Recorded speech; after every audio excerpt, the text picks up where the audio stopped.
Hey, everybody, welcome. I got a real treat for you. I have a client of mine who is launching his book like right now, and you're going to get to hear an interview with him. We're going to go really in depth about his book because we're going to be sharing this with his launch team. And I think you're all going to want to hear it because this is a book that may apply to you. So, without any further ado, let me officially introduce our guest.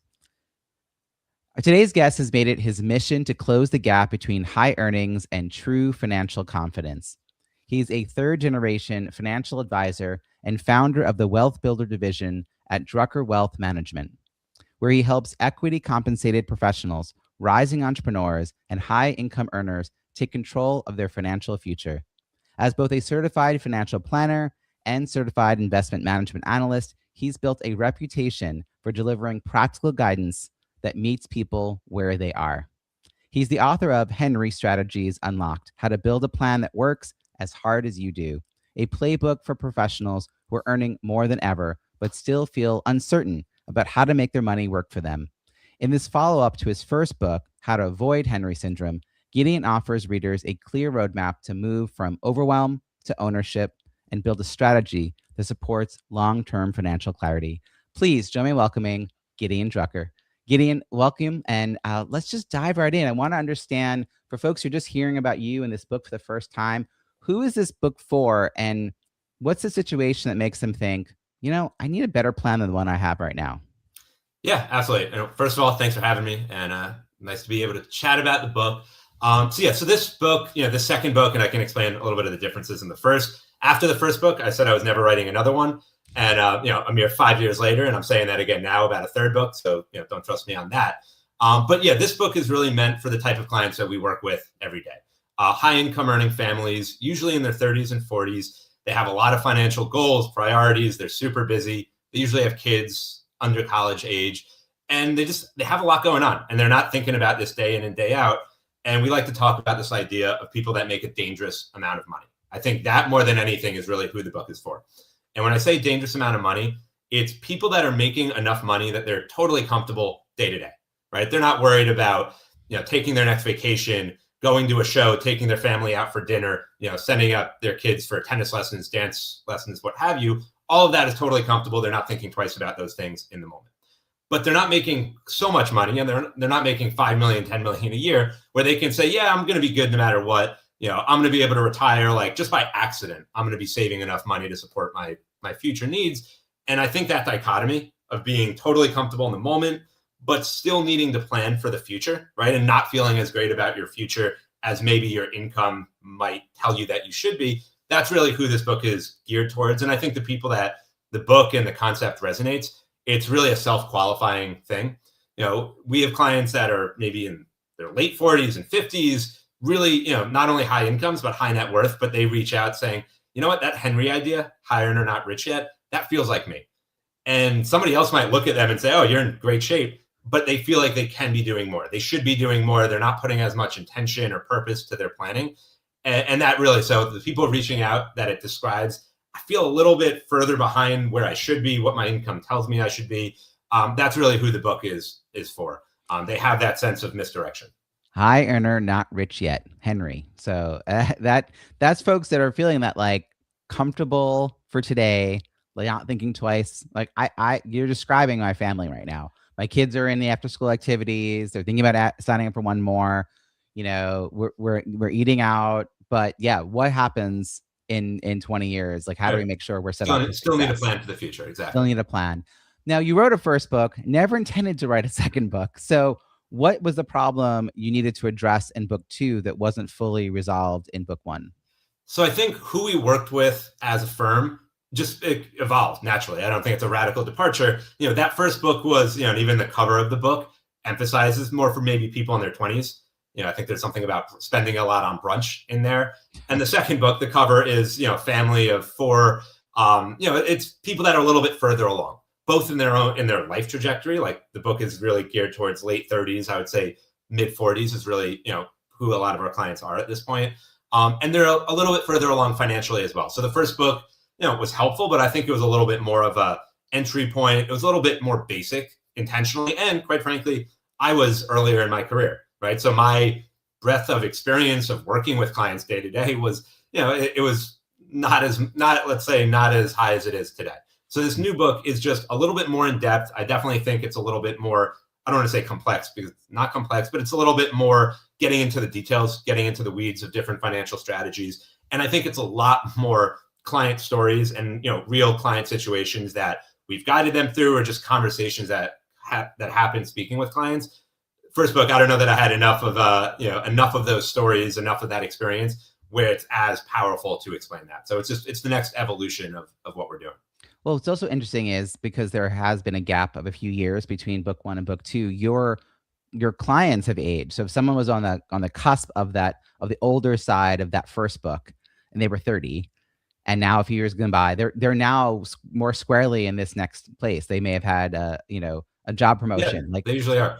There could be a person who's like led that progression from book one to book two, and there are people who are behind them who can start with book one if that's the beginning stages of their career. But this is where they might need to go to. And I know you were just teasing that you may not do book three, but like you may, I could see how as your understanding changes, but you're also the work, your clients will evolve. You may have other books. But so for this book in particular, what's that central idea or framework that you want readers to understand? And what is the moment that like something clicks and they're like, oh, I get it now. Like that's the way I need to think differently about. Yeah, absolutely. So I'm going to cheat. I have two, but the first, the biggest takeaway and really what the first part of the book is about is that finance is a lot more personal than it is finance. I think sometimes people think about investing or really financial advising, having a financial plan as, well, I have an investment portfolio, right? And the point of the book and most of the conversations we have with clients, the most important ones that change their lives, quite frankly, is about their goals, their priorities, right? How they think about their kids, private school tuition versus buying that vacation home versus going from a 2-income to a 1-income household, or one spouse deciding, we need to make a little bit more money because we're really committed to accomplishing these 3 things we've been speaking about. And I realize, the income is the thing that need to change. Or, hey, we really need to cut back on our current lifestyle because we have 4 education, private school educations coming up. We want to buy a vacation home. We want to spend more time with family. Like those conversations are really important. And I think sometimes people get to, and this is a whole separate conversation, but I think it's large part a failing of, financial planning and financial advisors going back 2 decades where they think the investments, the conversation revolves around the investments. Investments are 1/8, maybe of what we speak about, what financial planning is all about. And instead of trying to optimize that last, 1% of your 401k, spending more time on your savings, your spending habits, your goals, your priorities is going to move the needle a lot more. So, and those are really the conversations we're having day in and day out. We, of course, speak about investing, retirement planning, tax loss harvesting, right? Everything we're doing on the investment and tax side, but only after we've really unpacked where they're trying to go, their financial destinations. And there's a reason the first, quote, third of the book, at least, is about that before we even touch on tax or investment strategy, which we do get into, but later. That feels a little different than what people probably expect a book like this to be about, right? Yeah, yeah, absolutely. And I think, again, it bears out in the meetings that we're having. The investment conversations are typically shorter meetings, right? Where, hey, we can make these improvements, or hey, here's how we're thinking about this. But it's a little bit more black and white, right? If you know what you want to do, and if you understand why we're doing what we're doing, it doesn't change your lifestyle. But conversations around how much you're spending, or that you have these 5 goals, and we need to help you understand what's priority 1, what's priority 5 versus maybe what's not that important. Like that actually is something you need to think about afterwards. Something we need to come back to time and again. Make sure you're on track year over year. And that's where we tend to lead our clients in conversation to better outcomes, I think. And that's what the book is attempting to do as well. So definitely trying to reframe. And the second, I said there were 2, is just to get started. Just start having these conversations. Like, it's a financial planning book. Yes, it's meant to, inspire people to action, whether that's with our firm on their own. Like I really consider if anybody is being more intentional and proactive, thinking about money, thinking about, hey, where are we going to be in 5 years, in 10 years? That first step is typically harder than everything that comes out of it, right? Who wants to spend time thinking about how much are we spending this year? What's our total savings rate? What's our housing rate? Right? What percentage of our income are we spending on housing? Like even thinking about that stresses people out, understandably. So having an objective outside person of kind of guiding you through and at least making sure you're having those conversations starting that is a lot harder than everything that comes after, in my experience.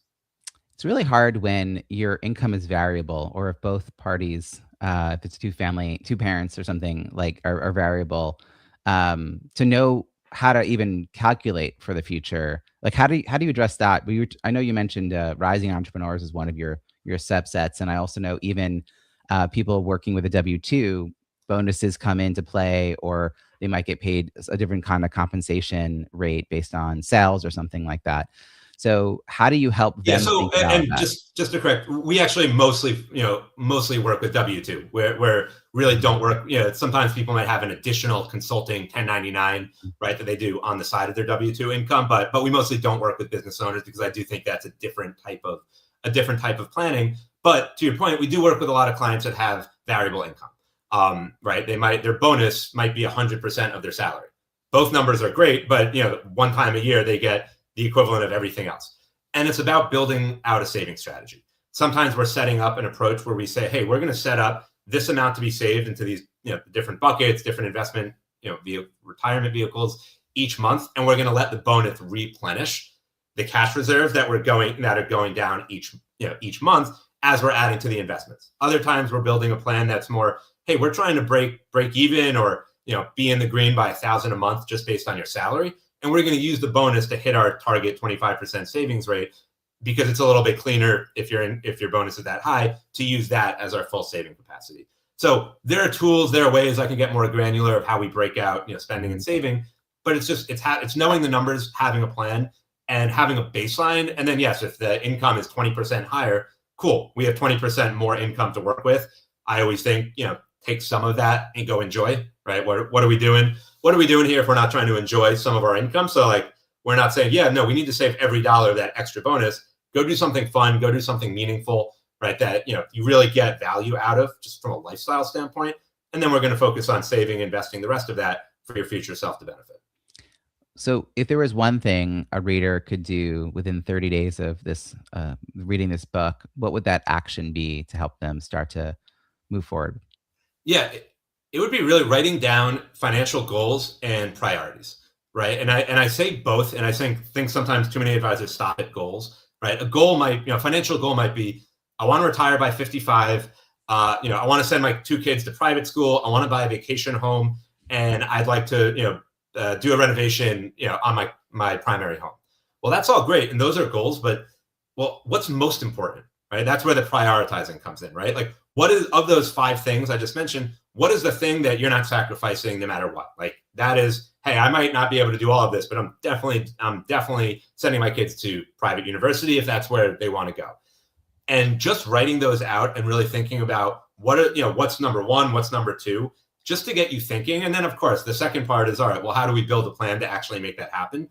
But I find that becomes a much easier conversation and you become a lot more motivated to build a financial plan when you know what you're trying to get to. Right? What are the driving factors, the outcomes? So starting by writing out your goals and at a high level, and then coming back a week or 2 later and saying, all right, these are the goals. What's most important and what's least, and taking it from there. I can see that. Like once you can envision where this is all going, then the nitty-gritty details that you have to think about makes more sense, feels more motivating because there's an outcome that you've decided is a priority. And so I think we put this under the rug a little bit, like money matters, particularly if we're doing well. If the money is just in the bank when we need it and we're not really thinking a lot about it. And every year your 401k, you're contributing, your bank account seem to go up. It can be very easy to just be like, all right, well, I don't really need to look at it all. I seem to be good. My net worth goes up each year. I'm sure I'm going to be fine. And we're trying to take that first stab of, well, what does fine mean to you? Right? We have clients, most of our clients make between 300,000, up to 1.5, probably on the high end, a few higher than that, but and I know that's a wide range. But when you're making that kind of income, you might just expect, oh, well, come on, anybody making that kind of income is going to be totally fine financially. And we've seen it where we're building out these plans with clients at the higher end of that, where things are still breaking a little bit. We need to prioritize, we need to think, because a lot of times lifestyle just evolves, right? Lifestyle creep is a real thing. All of a sudden you wake up, wow, we spend that much every single month. And, you don't consider anything luxurious, right? It doesn't feel like you're stretching yourself. It just kind of happened organically. You have a bunch of kids. A lot of our clients live in tri-state area, California. right? Really expensive Miami, expensive cities and locales, it creeps up in a hurry if you're not thinking about it. When you were starting to work on book 2 and you were getting clear about who the book was for, did it snap into place right away, or did you have to kind of keep refining the message to match a particular audience? Was there things you decided to leave out because, well, book 1 kind of addresses that, or a future book 3 might address that? Like, how did you cull down to, it feels like a very specific, you just described, like there's a range of income, there's an age range, you feel very clear on who this is for. But was that hard to get to, because it feels like a lot of people could use this book, but there's a particular audience you had in mind? Yeah. So I will say I really didn't think about the first book at all in writing the second. Like, if somebody said, "Hey, I want to get to know you," I would tell them, read the second book. It's it's more recent. It's the firm has evolved. Not just we've gotten a little bit better, but we are, we're doing a lot more as a firm. We have, what we're trying to get to is different. So I just, the first book, is helpful, for people of a certain age. I'm not trying to diss my first book, but I wrote the second book as if you've never heard of, you've never spoke about financial planning, with a professional, or you just never read my book, don't know anything about us, and going from there. So, that's the first part. But we are very, I kept it a similar way we think about who we work with. We are very intentional about who we work with, high income earners in their 30s and 40s with specific incomes, financial goals, and priorities, because we have conversations with these folks every single day. Like, when we talk about private school, when we talk about funding education or buying a vacation home or traveling, like, it's the same type of conversation, and we get to hear in their own words what people are really driven by. And I think you get to do a lot better work, quite frankly, when you have those conversations every day, rather than, I work with a 23-year-old, at 9 a.m. that has student loans, is making their first income. And then my 12 o'clock is a 75-year-old with required minimum distributions, focused on legacy planning and supporting their grandkids, right? Both are important. I'm not saying that, but you can't be all things to all people. And you end up not being as good at either if you try to do it all. So we're very intentional with who we work with. And that's really how I thought about the book. I think there's a lot of the conversations around priorities, goals can apply to everyone. And that's great. And obviously I really do think the book can help everyone. But yes, I'm trying to be intentional of, I know who we are best, where I have the most experience, who I've been helping for years. And so the book is geared towards those people, rather trying to like smooth out the edges and make it everybody, 0 to 100 should read this book at all sorts of incomes and life stages. I'd rather help the people that I know, the book is intentioned for. I was thinking about financial moments that we don't know are concerning until you work with a financial planner. Like, if you get stock through a company and you're being vested into it, there's definitely some decisions to make. But I think most of us are kind of like, oh, cool, thanks, I'll take that stock, Right. and not really understanding like that there's taxable implications and all that. So what are moments like that, or others, where people like should, this if you are still not convinced that you need this, like, here's a scenario where you really should involve someone who knows what they're doing. Yeah, I mean, I think, equity RSUs, restricted stock units, that a lot of our clients get, because a lot of publicly traded companies, where most of our clients work, in tech and media, offer RSUs. And I think, you kind of hit right on it. Some people think about the RSUs they get and they vest, right? And now they have stock in their account like it's a gift, right? Like, yeah. Oh my God, this is great, I have these RSUs. And what we like explaining to clients, it's compensation. It's compensation like anything else. You earn this money, first of all, and it's compensation that you need to figure out what to do with that best supports your lifestyle and your financial plan, right? It's not, because it comes in stock form. Sometimes people think, well, I don't really think about it. It just goes in this separate account. I build up all this stock on the side, and that's kind of like outside of my cash flow, my purview.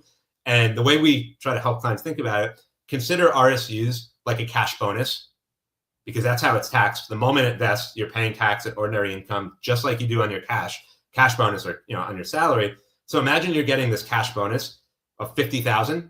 Would you go out and buy $50,000 worth of your company stock? Probably not, right? You diversified. You might use it to beef up your after-tax 401k contributions, to do a backdoor Roth, to put in a pool, whatever the thing is. But you would think about that cash that has already been taxed, so it doesn't matter what you do with it after from a tax standpoint. And that is typically confusing for people. They think, well, I need to hold on to my stock for tax purposes. Once you receive it, you're responsible for the tax. What you do after then becomes an investment conversation. So that's a good example, because a lot of our clients do have a lot of their income come in as RSUs. And if we're ignoring that, if we're separating that out, it's not really a fair approximation of your cash flow. And then two, like, especially with our clients that are a little bit older, late 40s, early 50s, they might come to us with millions of dollars in their company stock because they've been working there for a decade. They're highly compensated, and they just never knew what to do with it. And what I hear the most is, yeah, I know I shouldn't have so much in my company stock, but if I sold, oh my God, the taxes would be crazy. And then it's just like that paralysis. They're stuck and they don't know what to do. And so that's one where, yeah, we absolutely help them diversify out. Doesn't mean selling everything, right? It doesn't mean we need to, zero out your company stock. We never do that. But it's having an intentional program and using some tax strategies, tax loss harvesting, custom indexing around concentrated positions that allow you to be strategic with the equity, but not have 40 or 50% of your net worth in one company, which, by the way, might not be the worst thing in your 20s and early 30s, right? When your total net worth is lower and you can take more risk. As you start turning the corner, we want to take some of that equity that you've done well with and building out more of a plan. So you started on that one, but that's a really good example because so many people have it. And I think sometimes these companies make it as confusing, complicated to understand how it fits in the first place. I mean, it was one of the things I got from thinking about your book and knowing you and learning more about what you do is that we can't just, hide under the covers when these moments happen that are a little above our pay grade. Like, I think that's what happens. It's like, oh yeah, yay, stock. Like, and that how we approach this might be different depending on, like you said, stage of life and all of that. Is there another example like that, or one of these, like, when this happens, you should definitely pay attention. This is a moment where you have to make some decisions. Yeah, so I almost have a one-word answer here: taxes. Anything related to tax planning, filing, quarterly estimates, and just having an approach. So we've recently, launched a tax business, a tax division for our ongoing wealth management clients. We have two CPAs, in-house, Teresa and Mary Beth, and we're doing tax filing for a lot of our clients, and we'll continue to. And this is a new thing over the last year or so. And the reason we started that, it was the number one thing our clients had been asked. Really, the only thing I can think of were like consistently clients like, I love you guys, but it'd be really cool if you also could file my taxes. And, I heard that, and this has been like a 2-3 year odyssey of figuring that out. How are we going to get that done? But I think having taxes, financial planning, and investments integrated under one roof takes so much pressure off of, what families are responsible for throughout the year. And, we work best with delegators, right? And I always say delegators by either nature or necessity, right? By nature means this isn't my thing. I'm in marketing. I'm in advertising. I'm not the finance person. I want a trusted professional because it is not worth my time, my energy, and I don't get any enjoyment out of looking at my own finances. I want to be doing anything else. So here, right? Take care of it. And then we get people that maybe that's not exactly how they feel, but they get to a point where they're like, I'm working 60 hours a week. I take care of my kids in the other time. Like a million things going on. I've enjoyed doing it, but still, I don't have time here. And that's who we work best with. And that's kind of how I'm wired in my own life. I have way too much going on. We have, I said, a tax team in-house. I look at tax returns all week. I don't do my own taxes because it's not the best use of my skill set, of my energy, right? If I can pay somebody that's all they do, and I bring that, it's not an exact answer to your question, but that's really where I think the value comes in. And when clients realize, oh yeah, I don't need to be doing all this. It's not looking at an individual investment account. It's saying, oh, I can hire you to handle my taxes, my investments, my estate planning, make sure I have an RSU strategy that works, and I can be super hands-off. And really for our clients, their time is more valuable than the fees they're paying us. Yes, we want to provide value financially, but if we can save you time, energy, and attention, right, the other three sources of capital we have, that's really important. And I think a lot of our clients and people that we connect with, it just clicks at a certain point of, what am I doing? I'm making 500,000 and I'm looking at a spreadsheet and I'm handling this all by myself at 11 o'clock at night when my spouse goes to sleep and my kids and that's really, I think, the turning point for a lot of people. The fact that you have all this together in one firm under one roof is really amazing, because I think finding a financial planner and an accountant that can speak to you and understand the strategies and how they all interplay together can sometimes be really challenging. Yeah, I have we've experienced it. Yeah, I have a client who is the kind of CPA you want to know, and I'll make the introduction. She works with your clients, but she then always has to figure out like who's the financial planner she wants her clients to talk to, because they don't all understand what she's doing. And it's just like it could be really tricky. So Yeah, the fact that you have like vetted a team, you're all on the same page, you're gonna get advice that will not be contradictory, will give right, you the right exactly. choices. I think that it's saving a ton of energy, but it's also, I think, going to create a much better outcome. And Absolutely. it's great. So people should know that they're coming into the family, and they're going to be introduced to all the cousins, Right. everybody they need to meet. You've got them Exactly. all here. Yeah, So and your experience with your friend at CPA, we have it on I spent a lot of years. Hey, we did this backdoor Roth and the CPA. Oh, I didn't see that. Or actually, what is honestly? And I was shocked by like, oh, what is that? What did you do? And again, they're a bad financial advisor. They're bad. This isn't a call out to the. But when you're dealing with CPAs that you have no connection to, other than you have a joint client, you didn't. That it right. makes it difficult. And I'm sure there are CPAs with stories about financial advisors on the Yep. other side. The point is a tax strategy, a tax plan should really be integrated with tax filing, right? Like that's part of the same conversation. And it should be, and it's a lot easier when it's under one roof. That's awesome. I want to just get back to the book writing process for a minute, because I Yeah. think the fact that you decided to go forward with a second book, the benefit, of course, is that you have the experience of having written and released a first book, and there are lessons learned the first time around. You don't really always know what's up, what's ahead of the corner. Turn the corner, you're like, oh, that has to happen. Yeah. So, what surprised you about the second time compared to the first? Did you any lessons that you're able to apply forward? Benefits, second time around, did things a little bit differently? Yeah. So first off, I like writing. So like that's a start. And not everybody that writes a book does. I do think that makes it harder. But I write a lot of blogs and newsletters. So I'm always writing. I enjoy it. And I like, when we have a client meeting, where I'm like, that was something happened there, right? That was interesting. That's relatable. Most people like they talk about money maybe once in their life with somebody. And we get I want to be able to share those stories. So that made it easier. The book writing process was actually probably harder because it took a lot longer because I have a lot more going on. I got married a few months ago, so I was in a relationship the entire time. I was single the first time I wrote the book. The business has expanded. I've become the firm's CEO. We have a lot more advice. So there's a lot going on. So a harder part of the book was, I wrote a lot of it, and then I came back, with probably too much of a gap, and had to edit and make changes. And I'm a perfectionist, and I could, if it weren't for you and my publisher and Bridget on my team who helps with everything, then I would probably be still writing the book, and it'd be like 800 pages, and just things that don't need to be in there. Like I would literally never stop writing.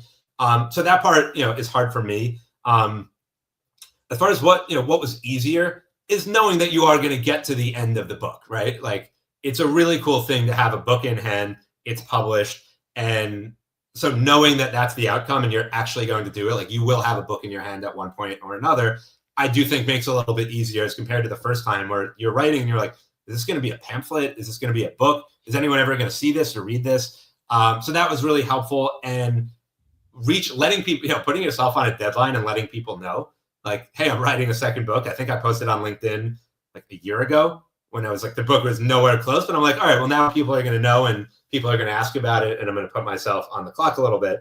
I think that helped as well.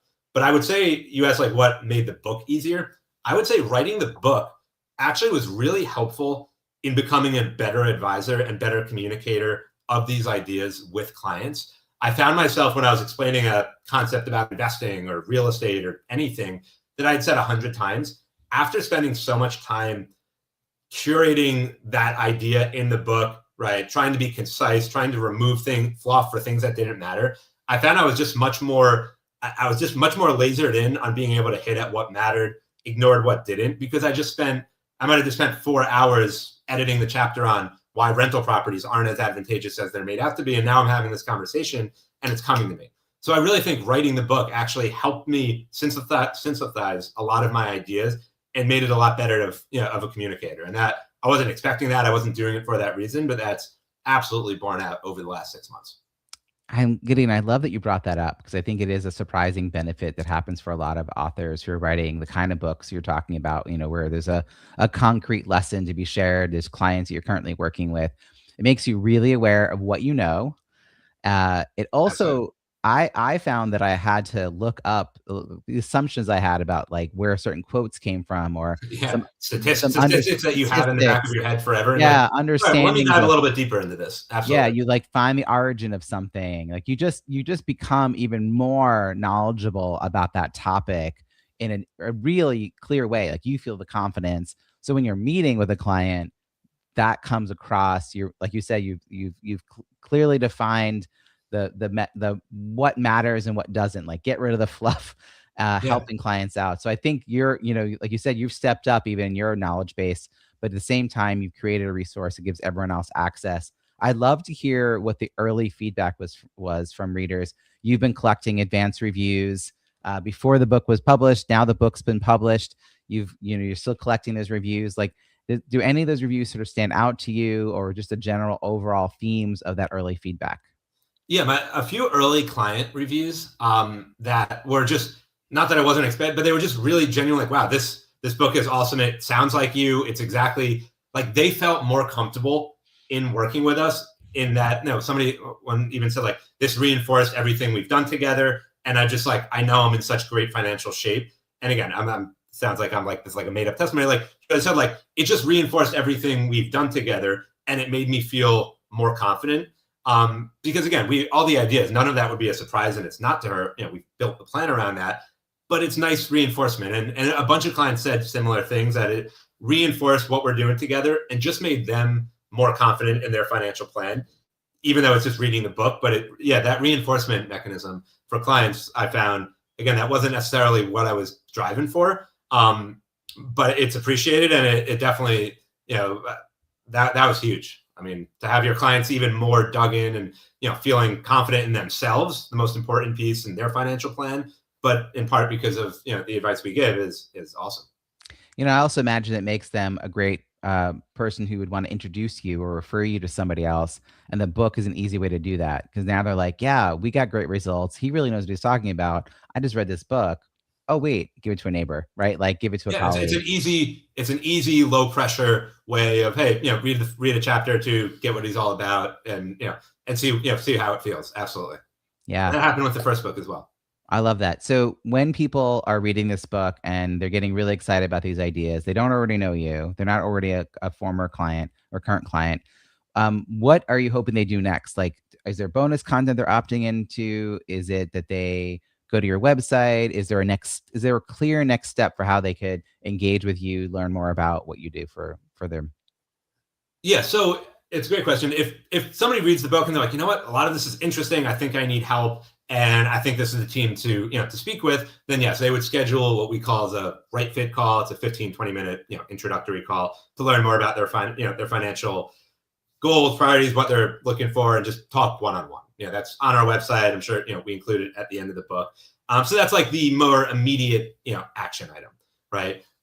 We have a lot of content on our website. I'm going to continue writing blogs and newsletters and updates because I enjoy it, and so that's probably the softer way. If somebody's not ready yet, right, to have that initial conversation of, hey, I want to stay engaged, they can join my newsletter and continue getting what we send out.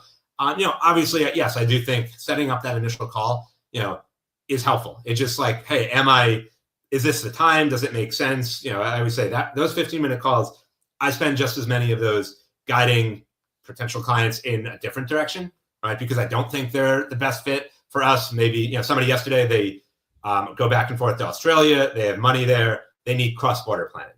We don't specialize in cross-border planning. I made an introduction. So, we really, when I say we want to work with the right fit, I really mean it. And I try to use all of these calls to guide clients in the right direction. Sometimes that's with us, and a lot of times it is, because if you're reaching out, right, you're kind of self-qualifying that a lot of what I talk about resonates. But sometimes it's not. Sometimes it's too early in the game where I say, hey, you might not need, everything that we do, right? It might be expensive for the situation that you're in, right? You're 24 and have student loans, and steps 1, 2, and 3 is going to be pay off the student loans, right? So that first call is a great first step, because it really is, it's kind of hands off, answering questions, pointing people in the right direction. But I think that is the next step, after the plan, for anybody that the information resonates to. I think what's great about this is that you've got the Rolodex, you've got the referral network so that if they're not the perfect fit, you know how to guide them to some other people. They're not going to just be left on their Yeah, own. as best we can, we really do try to Yeah, do that. that's wonderful. You and I were working together around a launch plan, and the focus was to get 50 or more written reviews on Amazon and to engage with your network to start to let them know what you were about, to do a Yeah. private session. You've done all of this build up, and I want to say congratulations because you far exceeded. You got 62 and more coming in. I know written reviews, and every single person that went to your Amazon book page left a written review that went there. They didn't just leave the 5 stars, but they left stars, all of them 5 actually, and a written review. And some of them were paragraphs and paragraphs. This isn't like, Yeah, we have some great clients and even deep, newsletter subscribers that have been reading kind of my so great. earlier stuff. So thank you, but really, thanks to my clients first and foremost, because they're a big part of that, and spreading the word to friends and family. And it's really, you don't write the book for that, but it's really cool after all that hard work to look at the Amazon page and see some of the feedback. Well, and I want to say that it's important because prospective buyers for your book, people who are thinking about buying your book, are comparing against multiple books in your area, and you do have a unique perspective, and that does come across. I'm so glad we got to go a little bit in depth at the beginning of the interview. But I want people to know that, and the way they will know that is from people writing reviews that really articulate that difference. So Yeah. if there was a way you would think of like a helpful review would mention blank, like what would be in your mind like a helpful review in the sense that it would help explain to another prospective reader what this book is about or who it's for? Like what's the kind of context you're hoping people will share if they choose to share it either as a review or as they tell a colleague about it? Yeah. Really, whatever is genuine. I think a lot of the feedback is that the book is it's not super basic, but it's also not full of jargon, right? Like real client stories, puts you in the seat of, hey, this is you, this is the type of stuff you're thinking about. It just, a lot of people commented that it resonated, kind of motivated them to get started, start thinking about this. And it wasn't too high of a barrier in. And I think that's really important because at the end of the day, it's a financial planning book. Like, if you start reading it and it's like, you know what, I don't have the head for this right now, you're going to put it down and never look at it again. So the fact that people really found an easy way in to keep them going, that was really important to us. Yeah, if it's like a microeconomics book, it's gonna really like make my brain hurt. This is what you're reading when you're not working and doing everything else you're doing. Yeah. It has to be a little bit of a lightness, an easy way of thinking about it, and I do think the book has that. Throughout. That's great. And I know you've got a thriving content. You do a lot of content in all kinds of forms. How is the book sort of woven into that content plan over the next 6 to 12 months? How do you keep the book alive? Because I think leading up to the book launch, there's always a lot of focus, as the author. But a year in, there's other things pulling your attention. So how is this going to be part of sort of ongoing marketing? Yeah, I think everything we do just complements the other. It's a pie, and they're all together. So I do webinars twice a month, sometimes a little bit more. Like I'll do one off, but I generally do 2 webinars a month about financial planning and getting started. And tax planning is a big part of it.